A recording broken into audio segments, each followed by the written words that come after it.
When you hear the words servant and leader together, they seem like they're a contradiction.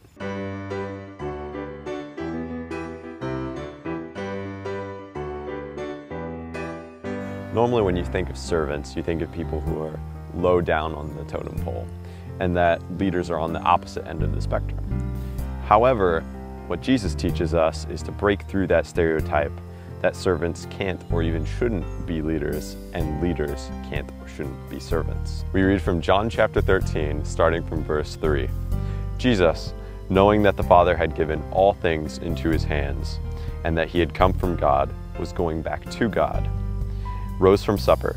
He laid aside his outer garments, and taking a towel, tied it around his waist. Then he poured water into a basin and began to wash the disciples' feet, and to wipe them with the towel he had wrapped around him. He came to Simon Peter, who said to him, "Lord, do you wash my feet?" Jesus answered him, "What I am doing you do not understand now, but afterward you will understand." Peter said to him, "You shall never wash my feet."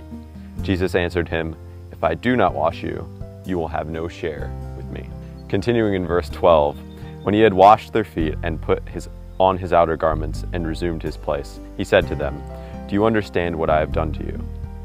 You call me teacher and Lord, and you are right, for so I am.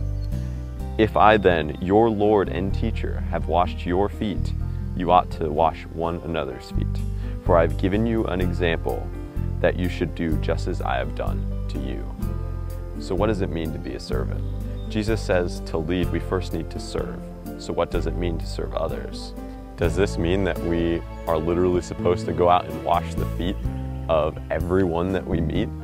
Well, I mean, you could, but I don't think that's what Jesus was getting at in his message, although it would make a pretty awesome flash mob. Jesus calls us to put others' needs above our own, and not just once a year in our local soup kitchen, but he calls us to take up our cross daily and serve the people we are surrounded with in our daily lives. So what does it mean to be a leader? Being a leader and being a servant are not separate by any means. Jesus calls us to step up and take action and be leaders within our own communities. Everyone has influence, however big or small you think it is. You have an impact on the people around you, and the things you do can lead people in the right direction or the wrong direction. So it is very important to realize this so we can best live out our lives in a Christ-like manner. One thing I was taught when I was younger is that to truly have joy, we have to be living our lives by putting Jesus first, then others, and then yourself. Now this doesn't mean we should burn ourselves out by always doing things for others and then never thinking about ourselves in our own relationship. It just means that when situations arise when we have the option to put others first, we should live our lives with a servant's heart for Christ.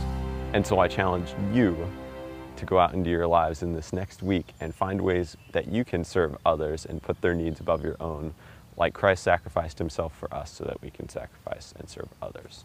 James 1:2-4 reads, "Consider it pure joy, my brothers and sisters, whenever you face trials of many kinds, because you know that the testing of your faith produces perseverance. Let perseverance finish its work so that you may be mature and complete, not lacking anything."